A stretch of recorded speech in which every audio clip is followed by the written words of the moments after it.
I e de Dona Dulce de Aragão, Dom Afonso II nasceu em Coimbra em 1185 e ali faleceu em 25 de março de 1223. Começou a reinar em 1211. Muito embora, segundo dizem, fosse um homem agigantado, a obesidade impedia-o de participar ativamente na guerra do seu tempo. Enfermiço, tinha uma doença de pele desde sempre e que depois degenerou em lepra, que foi o que acabou por o matar. Dom Afonso II nunca foi um guerreiro, como vos disse, e, apesar disso, foi no seu reinado que caiu a praça de Alcácer do Sal. Depois de uma grande batalha que aqui se travou em 11 de setembro de 1217, Alcácer acabou por se render em 18 de outubro de 1217. E foi uma extraordinária conquista na reconquista cristã do território português. A sua atividade de monarca teve como ponto fundamental, ponto fulcral, a luta que travou pela centralização do poder real e onde enfrentou o clero, a nobreza e, inclusivamente, os conselhos, o braço popular da sociedade portuguesa. Caracterizou este reinado pela aplicação das confirmações e das inquirições na sua luta por pôr cobro aos abusos que se verificavam então na aquisição de terras da coroa. Foi um homem que não compreendeu muito bem a sociedade e o tempo em que vivia e, por isso, se isolou dessa mesma sociedade.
Quando subiu ao trono no início de 1211, Dom Afonso II tinha 25 anos. Era enfermiço, obeso, muito embora com um aspecto imponente, era um homem sem qualquer vocação militar, não tinha gosto nenhum pelas armas, mas em contrapartida tinha herdado de seu pai o gosto pela política interna, pelas lutas com o alto clero, pela centralização do poder real, pelo apoio do braço popular. Amigo e admirador, confesso, do chanceler Julião, que tinha sido chanceler de Dom Sancho I, e com quem muito aprendera e com quem muito se inspirava, Dom Afonso II, muito cedo, começou a aplicar, por assim dizer, as manhas e as doutrinas desse chanceler Julião. Assim, não é de estranhar que logo uns dias depois de ter subido ao trono se recusasse a cumprir o que tinha jurado em Alcobaça junto do pai moribundo quanto às heranças das irmãs e dos irmãos. Reunia logo de seguida, cortes aqui em Coimbra. As primeiras historicamente comprovadas na história de Portugal. E nessas cortes, de uma forma manhosa, altamente política, preparou a cisão entre o alto clero e a nobreza. Para isso, teve falsas mostras de submissão, falsas simpatias para com o alto clero, por forma a conseguir isolar o seu primeiro objetivo, a grande nobreza terratenente, encabeçada, claro está, pelas suas irmãs e os seus irmãos. Mas, no entanto, mesmo nessas cortes de Coimbra, marcou o seu terreno com o alto clero. Assim, começou por dizer que ficavam muito limitadas as condições de aquisição de bens pela Igreja. E mais, e que muito embora continuassem dentro do campo jurídico de resolução dos prelados os conflitos de caráter violento ou as faltas de caráter violento cometidas pelos clérigos e demais membros da instituição religiosa, todas aquelas que implicassem dinheiros ou bens passavam para a alçada secular. Estava-se a ver mesmo qual era a ideia de Dom Afonso II. E essa ideia foi perfeitamente captada pelo arcebispo de Braga, Dom Estevão Soares da Silva, que logo aqui nas cortes de Coimbra levantou a voz contra aquilo que Dom Afonso II se propunha fazer. Bom, depois dessas cortes, a guerra com a nobreza foi imediatamente declarada. A guerra com a alta nobreza era um facto evidente. E Dom Afonso II tentou imediatamente desapossar as suas irmãs das terras. E a primeira escolhida foi Dona Teresa. E pretendeu desapossá-la de Montemoro Velho e Esgueira. Dona Teresa apelou para o Papa Inocêncio III. E Inocêncio III encarregou os bispos de Compostela, da Guarda e de Lisboa de serem os procuradores e defensores da infanta na questão com o rei. E, ao mesmo tempo, encarregou os bispos de Zamora e Astorga de serem os procuradores das outras duas infantas, Dona Mafalda e Dona Sancha, numa questão que já se avizinhava e que estava perfeitamente desenhada. Perante isto, Dom Afonso II enfureceu-se. Ele tinha fúrias horríveis e sacudiu os irmãos da corte. Dom Pedro foi procurar asilo em Urgel, onde o encontrou. Dom Fernando, na Flandres, junto de sua tia, Dona Matilde, onde também o encontrou e onde se bateu muito bem às ordens do Conde da Flandres, sendo até aprisionado na célebre Batalha de Bovinos. E o bastardo Martim Sanches, que era o melhor guerreiro de todos os descendentes diretos de Dom Sancho I, o melhor guerreiro, o melhor chefe militar, aquele que tinha herdado tudo do avô. Esse foi procurar refúgio na corte de Afonso IX de Leão, que, apreciando-o muito, imediatamente lhe deu comandos de tropas e terras. Bom, Dom Afonso II ficava face a face com as irmãs, porque essas não procuraram asilo nem fugiram de Portugal. Refugiaram-se, sim, nas suas praças fortes. E então, para resolver a questão, Dom Afonso II apelou ao direito visigótico. E dizia ao direito visigótico que de um rei só podia herdar o seu primogênito ou sucessor, mais ninguém. E que os bens que o doador dispunha para as suas doações eram só aqueles que tinha adquirido antes de ter sido aclamado.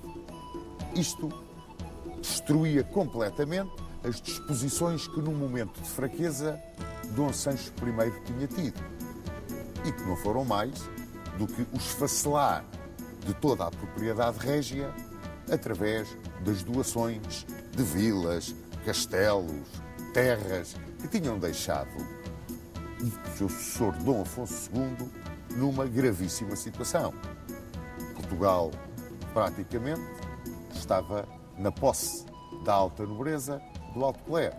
O rei pouco ou nada tinha. para poder materializar a sua política, Dom Afonso II preparou-se para invadir as terras das irmãs, mas precisava de um pretexto válido. E esse pretexto surgiu quando Dona Mafalda doou aos hospitalários a sua cotada de moças. Começava ela, portanto, a desprender-se dos seus próprios bens. Podia aliená-los. Aliás, isso constava, como bem se lembram, do que Dom Sancho tinha determinado no seu testamento. Imediatamente, Dom Afonso II, com os seus homens de armas, mandou invadir a cotada de moças. E a seguir às terras vieram os castelos. Mas aí as coisas complicaram-se. Quando foi do início da luta entre a coroa e a alta nobreza, alguns ricos homens portugueses foram com Martim Sanches refugiar-se em Leão. Quando se começou a desenhar a tentativa de ocupação dos castelos da herança das infantas, esses ricos homens que estavam em Leão vieram apoiar as infantas. E nisso foram seguidos, praticamente, em peso, por toda a alta nobreza que tinha ficado em Portugal. E a guerra entre a alta nobreza, apoiando as infantas, e o rei, que queria desapossar as infantas da sua herança, estava declarada. É nesta altura que Afonso VIII de Castela reacende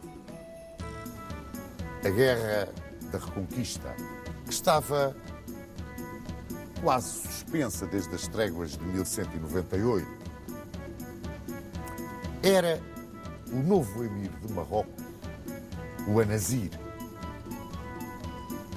o homem que acabava de pregar a Guerra Santa por toda a Mauritânia e se preparava para vir invadir a península, cruzando o estreito. Afonso VIII imediatamente pediu a coligação de todos os reis cristãos da península. E, novamente, tal como no reinado anterior, como bem se recordam, Portugal e Aragão responderam à chamada, mas Leão e Navarra continuaram com o medo, o ciúme de Castela, procurando o trato com os reis mouros que estavam na península e não se quiseram imiscuir no conflito. Leão negou-se mesmo. Navarra ainda teve um período de dúvidas, mas Leão não. Afonso IX de Leão imediatamente declarou que não entrava na aliança.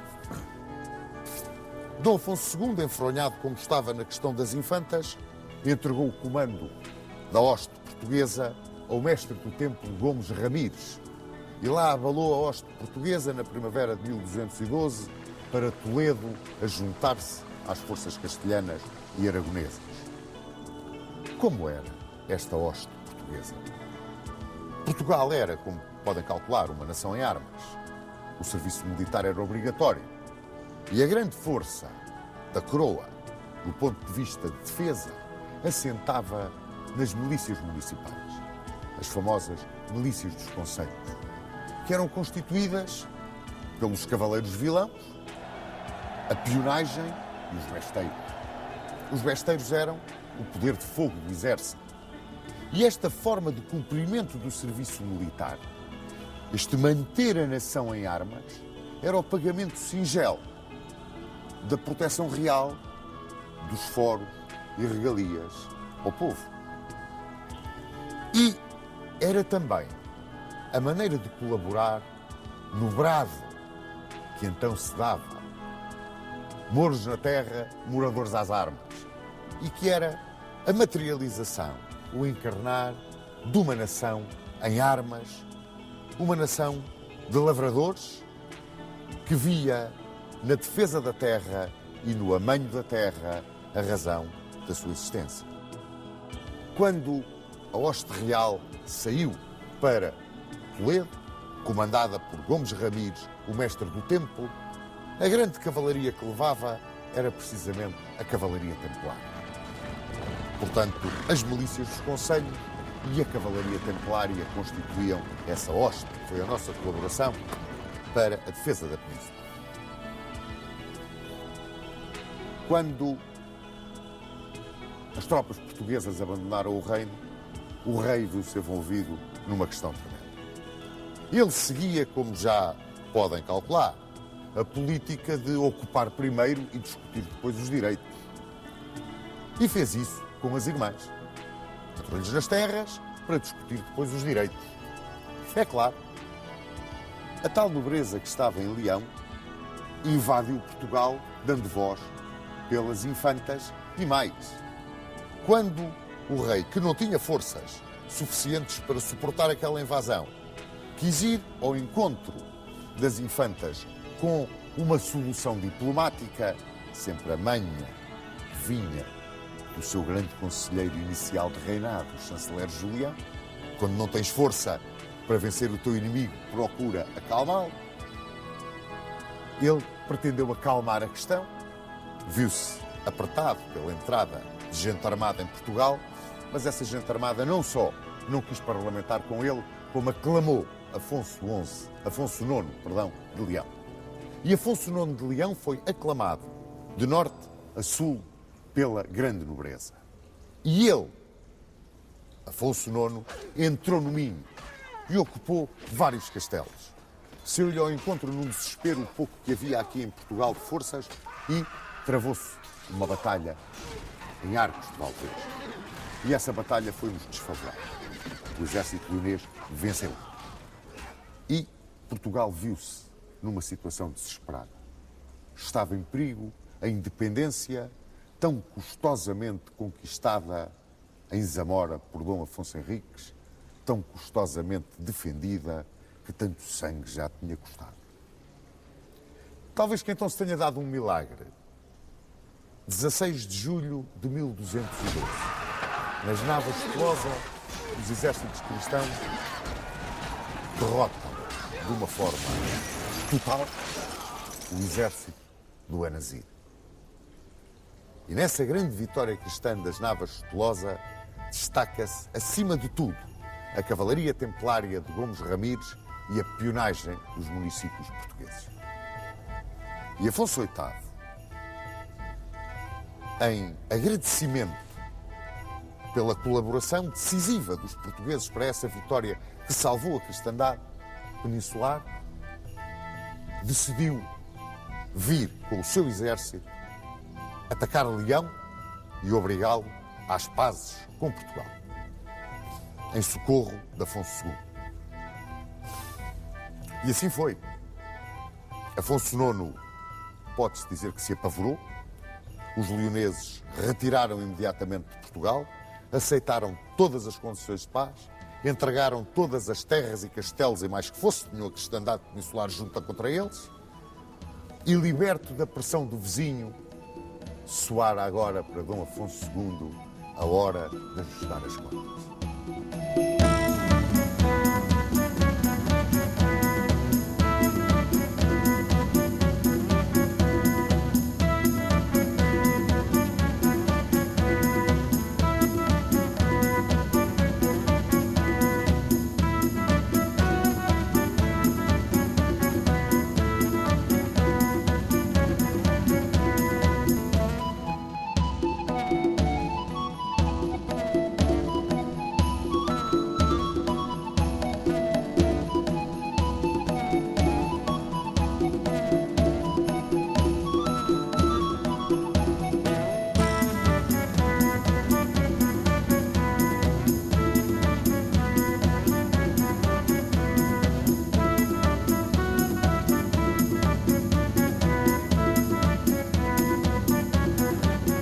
Voltou-se então o rei contra as infantas e fê-lo numa altura em que de Roma chegavam críticas severas ao seu incumprimento do jurado no testamento paterno. Quando os juízes mandados por Roma, chegaram a Portugal para tentar pôr cobro ao litígio, que eram os abades de Oceira e de Spina, Dom Afonso II começou a dialogar com eles com muita habilidade, apresentando as suas razões, defendendo a sua posição, mostrando que era para ele importante essa centralização do poder real com que tanto sonhava e a oposição que a isso faziam as próprias irmãs. Os abades multaram. E multaram-no em 150 mil morabitinos. E Dom Afonso II, que era um avarento, como bem se lembram, recusou-se a pagar os 150 mil morabitinos, disse que era um exagero e que não pagava. Imediatamente os juízes excomungaram. Caiu sobre ele e sobre o reino o interdito. E isso significava que as fronteiras ficavam abertas a uma invasão leonesa. Mas isto corria 1214. O Papa Inocêncio III resolveu procurar não manter a excomunhão sobre Portugal e sobre o rei e achar uma solução para o conflito que agradasse a ambas as partes, até porque o Papa necessitava que, numa península que estava em plena cruzada da Reconquista, digamos assim, houvesse paz entre os cristãos e que não houvesse nenhum daqueles monarcas excomungado. E então mandou ouvir novamente o processo, mandou fazer nova inquisição ao processo e decidiu que não era justo, não era admissível, digamos assim, que os castelos pertencessem a particulares. Determinou que os castelos passavam para a posse do rei, ficando as infantas com as vilas e os rendimentos. Resolvia-se assim, mais ou menos, a questão das infantas. Vamos ver que ainda se alargou um bocado. Mas levantou-se o interdito a Dom Afonso II e parecia que tudo tinha acalmado. Não tinha. Em 1216, o rei lança-se numa luta frontal contra o clero e contra a nobreza. E lança-se numa luta frontal, determinando a execução de confirmações gerais. Aqui, em 1220, seguiram as inquirições. Estas confirmações e as inquirições eram ações administrativas para procurar pôr cobro aos abusos que o clero, a nobreza e até os conselhos faziam com a posse indevida de terras e bens que pertenciam à coroa. Estas confirmações, que havia vários tipos de confirmações. Eram as confirmações genéricas, onde não era especificado aquilo que se ia confirmar, as confirmações por sucessão, que sucediam por morte do donatário ou do anfiteuta, e as confirmações de rei a rei, que sucediam sempre quando um monarca sucedia a outro, e as confirmações gerais, aquelas que o rei mandava fazer quando muito bem entendido. Não eram muito habituais até ao reinado de Dom Afonso II. No entanto, a partir dele, começaram a fazer-se com uma certa frequência. E estas confirmações eram feitas fundamentalmente através dos documentos de doação. Portanto, perante uma determinada terra doada ou reclamada como doada, o donatário tinha que apresentar, para ser confirmada essa doação, o documento quando essa doação estava expressa, e tinha que confirmar também que cumpria o articulado da doação. Normalmente, no que diz respeito ao pagamento de rendas do produto da terra, rendas que ele tinha de pagar à coroa e que vinham especificadas no documento da doação. As inquirições, que eram feitas por um conjunto, uma equipe, digamos, de inquiridores, que variou, nos primeiros tempos eram 12, depois passou para 4, e que eram os juízes, digamos assim, as justiças régias. Esses iam perguntar a pessoas dos lugares que estavam englobados na doação se cumpria o que estava determinado na concessão da terra, sobretudo no que diz respeito ao comportamento perante a coroa. É claro que estas inquirições e até as confirmações, mas as inquirições eram uma prova do poder real. Quer dizer, eram um sinal exterior do poder do rei. Porque eram feitas, muitas vezes, sobre cotos. Ou seja, terras que estavam vedadas ao acesso dos funcionários régios. Esses cotos, na altura de Dom Afonso II, foram, não direi invadidos, mas os funcionários régios foram lá fazer os inquéritos junto dos moradores.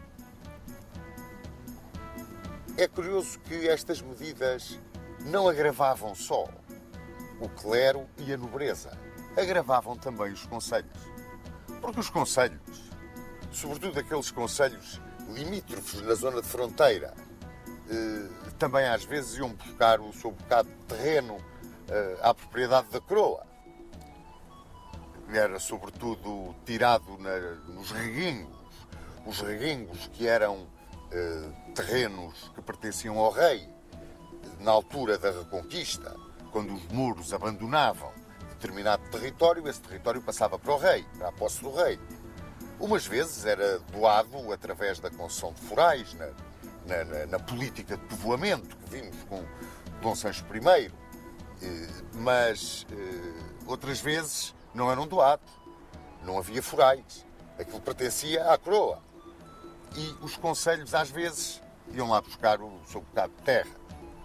E como se lembram, havia aquele grito, mouros na terra, moradores às armas, que significava que a terra que era arroteada era aquela que era defendida. E as populações sentiam aquela terra como sua.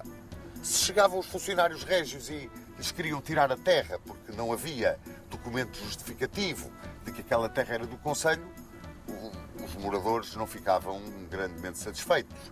E isso atuou um bocado como elemento isolador de Dom Afonso II. Ele ficou isolado da nobreza, do clero e das próprias populações dos concelhos. Foi um erro que ele cometeu.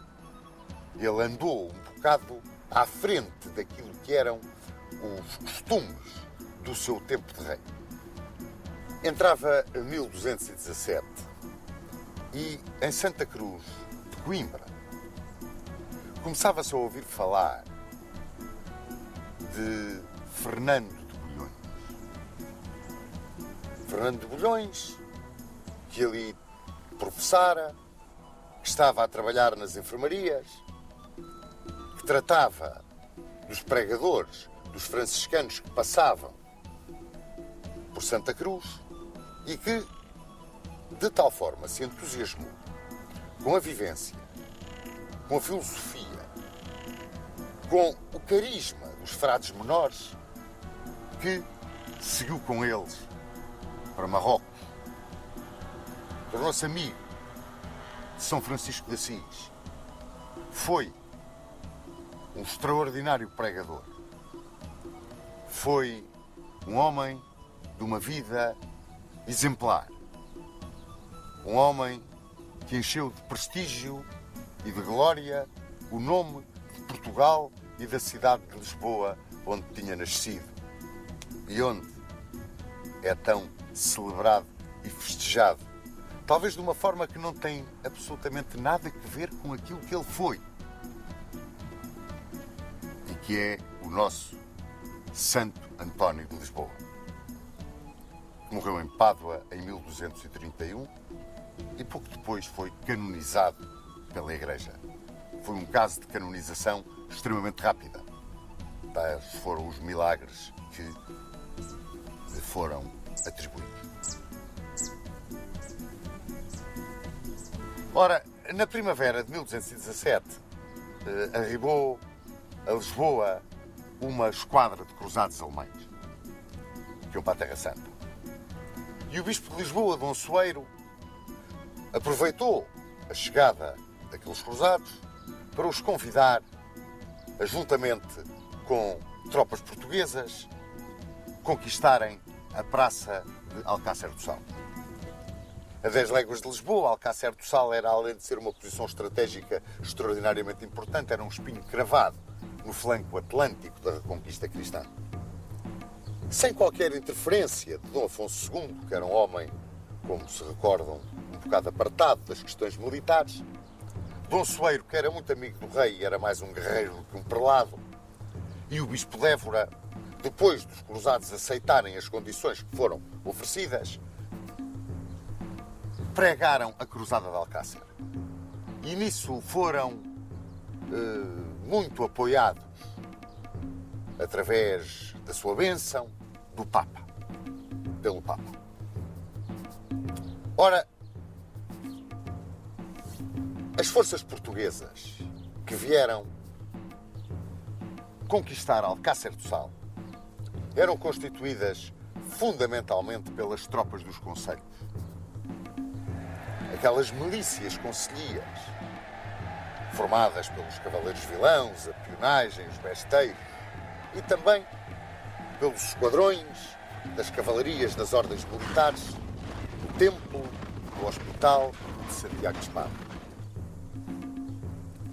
Em agosto de 1217, os bispos, marchando por terra com as tropas dos concelhos, chegaram diante de Alcácer, ao mesmo tempo que os cruzados por mar aqui chegavam, e imediatamente puseram cerco ao castelo e iniciaram as operações de assédio. Era fronteiro de Alcácer Ben Vazir, que foi um grande guerreiro que os mouros tiveram na península. E Ben Vazir, certamente informado pelos seus espias, porque os havia muitos dentro do território já reconquistado pelos cristãos, foi certamente informado, como vos disse, de que estava preparada uma grande operação para vir contra Alcácer e pediu o apoio das taifas de Sevilha e Badajoz.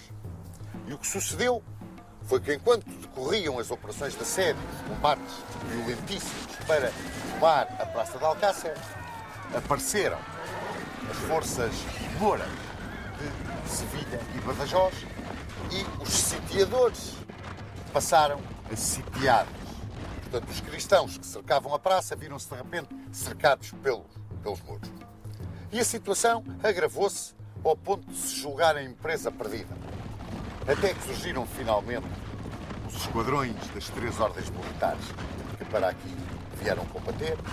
O Templo, os Templários eram comandados por Pedro Alvítis, os Hospitalários e a Ordem de Santiago de Espada, que tinha como mestre um homem muito pequenino de estatura, mas um gigante militarmente falando. Era um guerreiro extraordinário, era um líder de primeira água, um homem com um carisma fantástico, que levava os seus cavaleiros atrás dele, como eu costumo dizer, a bater à porta do inferno. Chamava-se Martim Barregão. E foi ele que comandou as forças cristãs na batalha campal que então se travou neste terreno, nesta campina que está atrás de nós e que ficou chamada a Batalha de Alcácer. Esta Batalha de Alcácer foi uma das poucas batalhas campais que se travaram nos 781 anos da Reconquista cristã. É curioso, mas poucas batalhas campais se travaram durante a Reconquista cristã da Península. Houve sim uma quantidade enorme de cercos, uma quantidade enorme de incursões, roçados nossos, algarves, dos mouros, mas batalhas campais, batalhas em regra foram muito poucas. Eu posso-vos enumerar Zalaca, Fraga, Ourique, o Salado, esta de Alcácer e muito poucas mais. E esta de Alcácer foi uma das mais violentas, das mais sangrentas, que durou todo o dia 11 de setembro de 1217. Naquela época, as batalhas travavam-se com o choque de massas montadas, mais do que propriamente, e então um campo destes, uma planície completamente aberta, sem movimentações de terreno. As batalhas eram, por assim dizer, justas entre cavaleiros de um lado e cavaleiros do outro.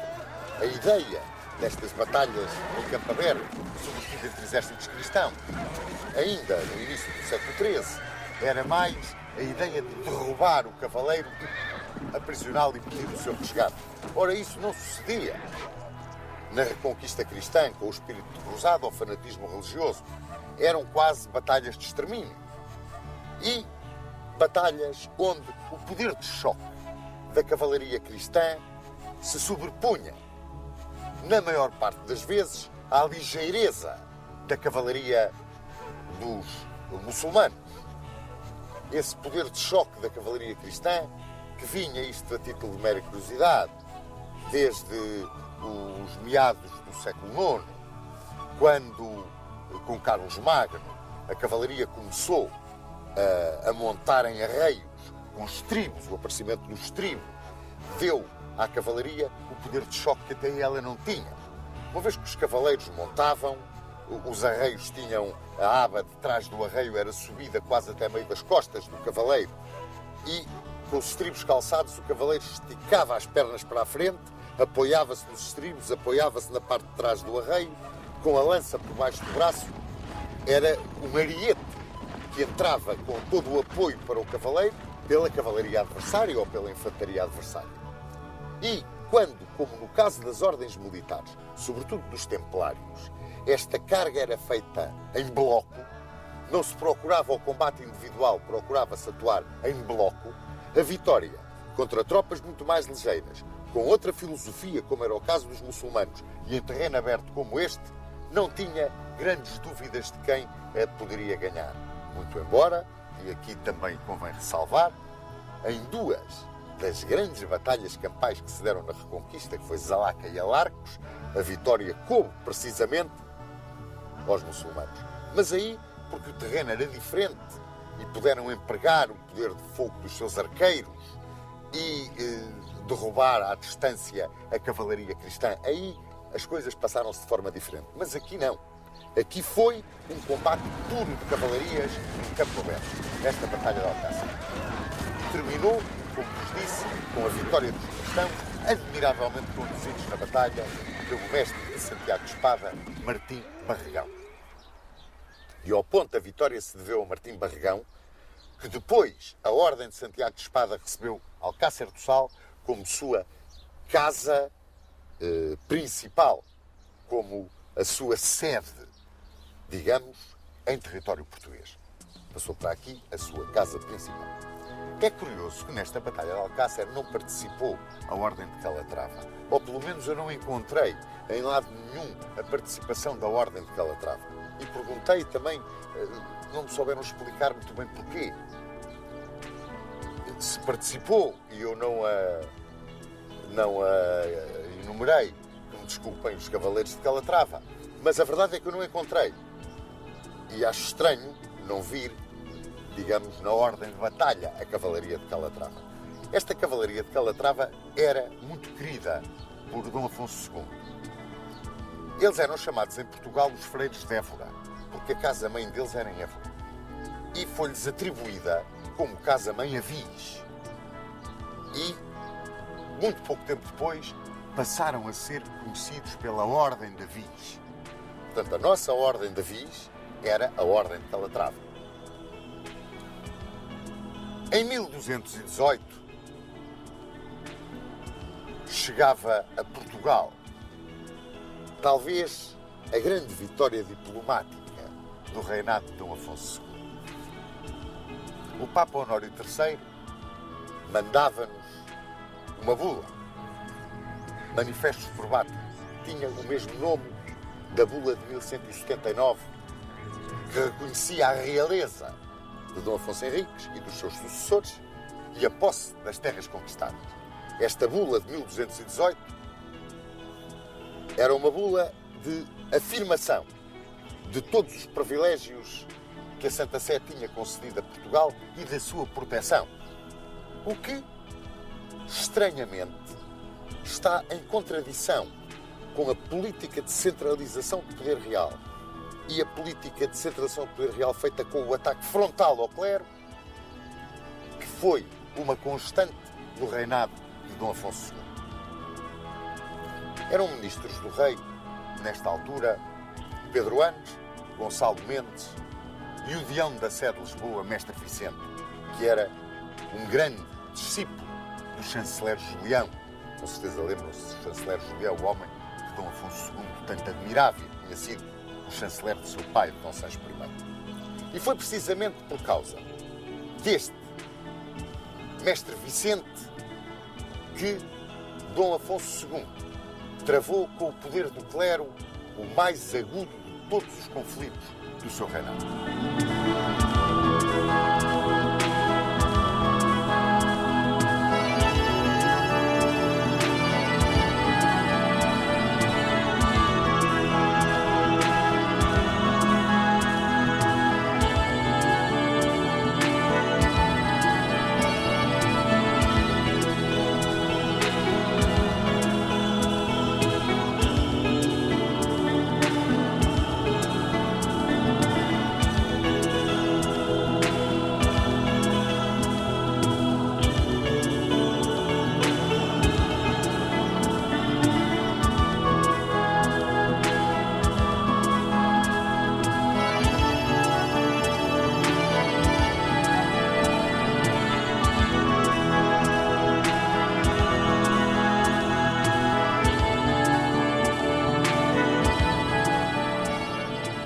Cerca de 1220, o bispo de Lisboa, Dom Soeiro, um dos heróis da tomada de Alcácer, teve um litígio com o deão da Sé, Mestre Vicente.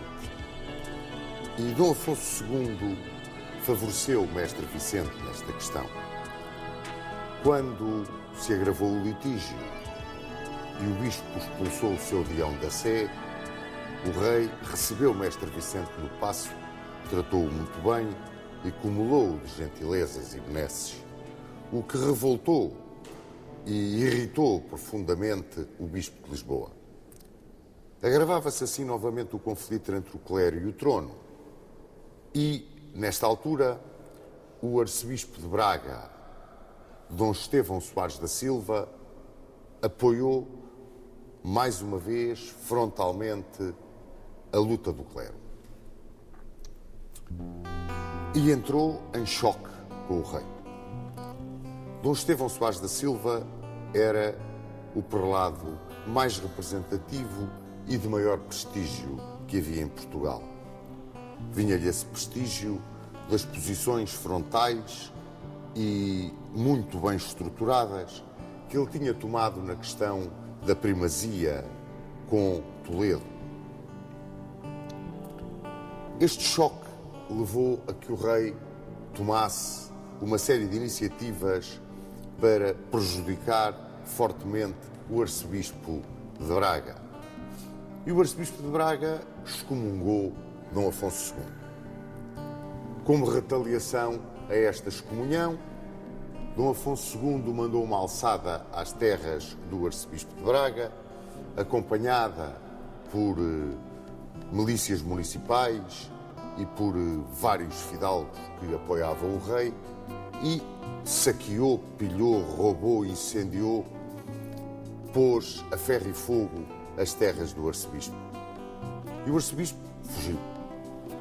Fugiu e foi-se refugiar junto do Papa Honório III, reclamando das injustiças e das perseguições do rei. E Honório III encarregou os bispos de Tui, Placência e Astorga de trazerem à razão Dom Afonso II e fazerem-no devolver e indemnizar o arcebispo de Braga, devolver as terras e indemnizá-lo. Dom Afonso II não ligou a isso e continuou com a sua política. E dentro dessa sua política enviou uma devassa à terra de Límia para que se pilhasse e saqueasse um coto, o coto de Herveredo de Límia, que pertencia ao arcebispo de Braga e que estava dentro das terras da Galiza, pois Límia pertencia à Galiza. Era fronteiro da Galiza o bastardo real Martim Sanches, bastardo de Dom Sancho I, meio-irmão, portanto, de Dom Afonso II, com quem não se dava nada bem. Tinha um ódio muito grande entre os dois. E era fronteiro de Límia e de Toronho. Ele tinha-se refugiado no Reino de Leão e Afonso IX gostava muito dele. Achava que ele era um grande guerreiro, um grande capitão. E realmente depois ilustrou-se na Batalha de Terrada contra os mouros. E Martim Sanches só estava à espera de uma oportunidade para vir ajustar contas com o irmão a Portugal. E essa oportunidade surgiu quando o coto de Herveredo, que tinha sido doado por Afonso IX ao arcebispo de Braga, foi assaltado e saqueado pelas milícias municipais e pelos senhores de Dom Afonso II na sua perseguição ao arcebispo. E Martim Sanches entrou em Portugal, foi direito a Ponte de Lima. Dom Afonso II levantou as milícias municipais e foi contra ele. Quando chegou a Santo Tirso, retirou para Gaia e entregou o comando das suas forças a 3 senhores. Quando a milícia portuguesa, a milícia municipal, chocou contra as forças de Martim Sanches em Barcelos, foram derrotados. As forças reais retiraram-se sobre Braga, foram derrotados novamente. E retiraram sobre Guimarães e novamente derrotados, viram-se cercados por Martim Sanches no castelo de Guimarães. Foi nesta altura que Afonso IX de Leão invadiu Portugal por Trás-os-Montes e tomou Chaves sem resistência. O norte do país estava a ferro e fogo. E quando Martim Sanches e Afonso IX de Leão retiraram do norte do país carregados de despojos, Chaves ficou ocupado como um penhor, uma garantia dos direitos das infantas que voltavam a reclamar junto do Papa Honório III, como muito bem se recorda. Estas invasões do território português eram facilitadas pelo interdito que o arcebispo de Braga tinha lançado sobre Dom Afonso II e os seus ministros. Uma vez excomungado o rei, o território estava aberto a quem o quisesse pilhar e nele entrar e destruir, saquear, queimar, o que aconteceu no norte do país durante esta questão. Dom Afonso II sentiu-se então perto do fim. Estava leproso. E o povo achava até que a doença do rei era um castigo por todo o mal que ele tinha feito à Igreja. E Dom Afonso II resolveu pedir ao Papa que o libertasse da excomunhão. O Papa encarregou como delegado junto de Dom Afonso II para tratar do levantamento da excomunhão Dom Soeiro Gomes, que era o prior dos dominicanos. Desde 1212 que a infanta Dona Sancha tinha dado monte junto a Soeiro Gomes, que que veio para Portugal para aqui instituir a Ordem de São Domingos. Ele que era um admirador, um seguidor de São Domingos de Gusmão. Foi um extraordinário pregador, ele que tinha sido um grande guerreiro. E quando veio para Portugal, aparecia roto, pobre, a pregar a concórdia e a paz, numa altura em que os membros da Igreja apareciam poderosos, carregados de ouro, recebendo os impostos. E o povo adorou-o e chamou-lhe santo. E ele tinha um prestígio extraordinário, tão grande, que o bispo de Coimbra o deixou pregar na sua diocese e regular, mais regular, todo o comportamento do clero dentro da sua diocese. Pois, mesmo com a intervenção de Soeiro Gomes, Dom Afonso II, às portas da morte, tão tenaz era na sua luta contra o clero, que hesitou em assinar as cláusulas que vinham impostas de Roma.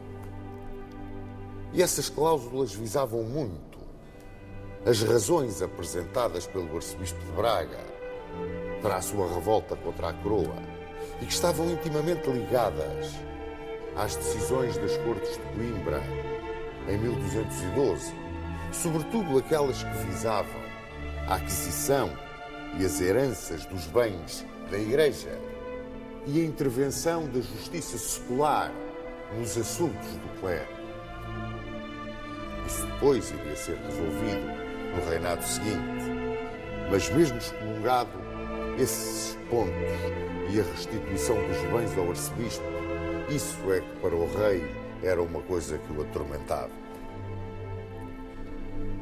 Quando em Coimbra, em 1223, 25 de março, a morte lhe bateu à porta, Dom Afonso II teve uma última tentativa de submissão ao Papa e mandou-lhe dizer que beijava a terra à frente dos pés do Sumo Pontífice e lhe pedia para depois da sua morte o Papa tomasse sob sua proteção o reino e os filhos do rei, que eram Dom Sancho, Dom Afonso, Dom Fernando, a quem chamaram o Infante Serpa, e Dona Leonor, que tinha casado com Valdemar da Dinamarca.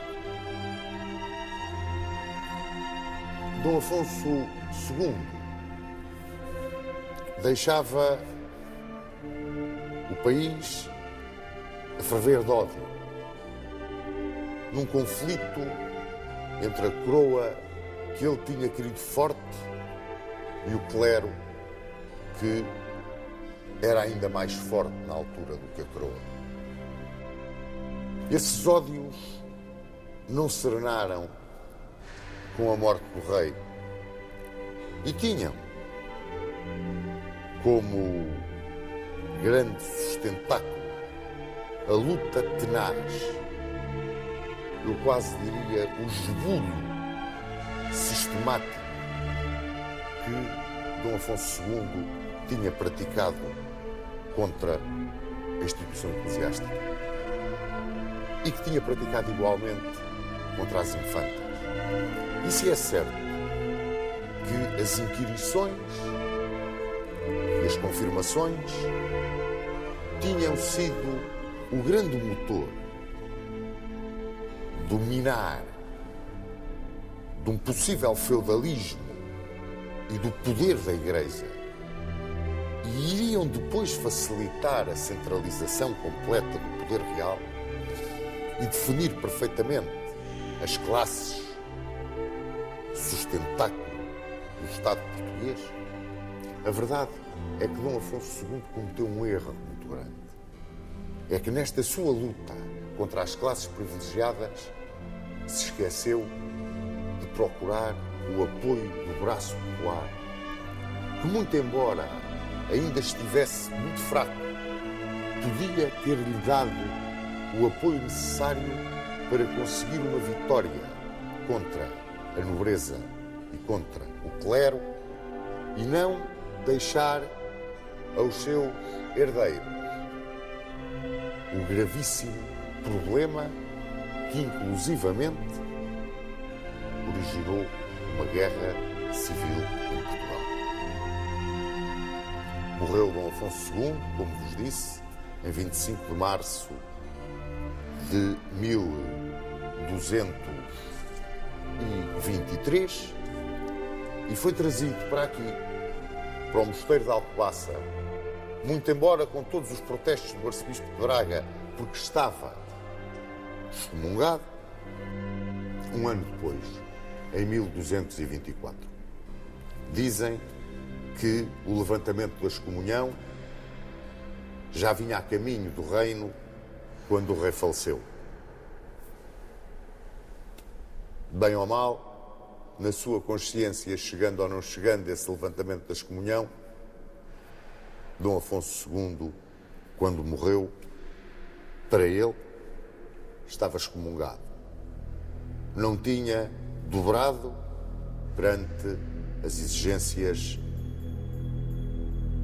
do Papa e perante as exigências do arcebispo de Braga. Se foi ou não um grande rei, a história terá de fazer sempre um julgamento que passa pelas circunstâncias da época e pela vontade que Dom Afonso II teve de centralizar e engrandecer o poder da coroa.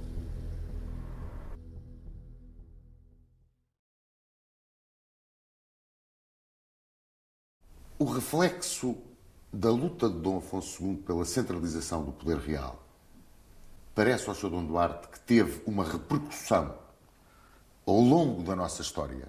Quer dizer, a figura do rei, como o valor central, é afirmado por ele ou ele é uma consequência desse olhar para o rei como o pai, que já vinha da própria fundação da nacionalidade?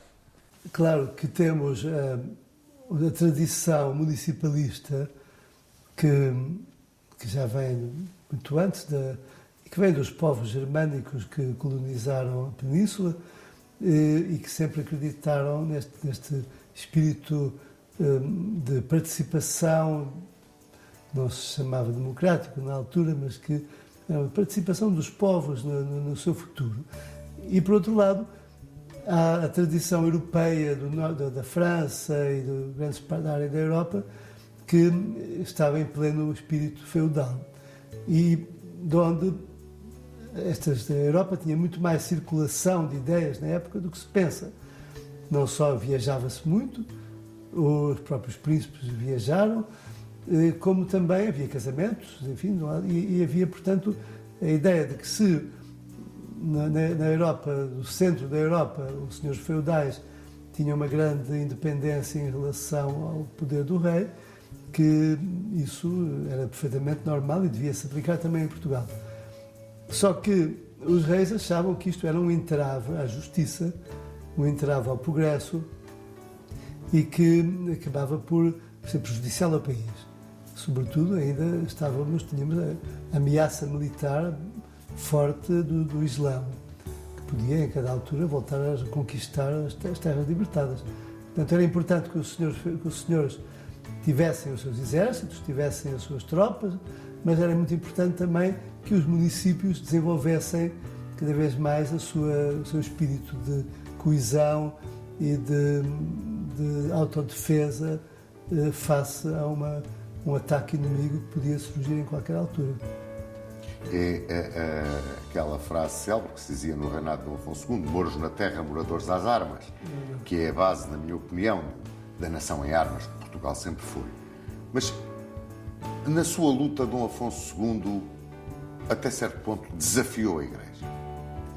Sim, claro, mas isso evidentemente porque dentro do espírito da família real, de que desde o começo da nacionalidade, a Igreja, desde Dom Afonso Henriques, também teve grandes problemas com a Igreja. Não é? Por um lado, utilizou-se da proteção dos Papas para garantir a sua soberania, mas, por outro lado, também teve fricções várias e graves. Não é? A Igreja, teoricamente, na Idade Média, chegou a ter um papel extraordinariamente importante de paz, de harmonia e de construção da Europa.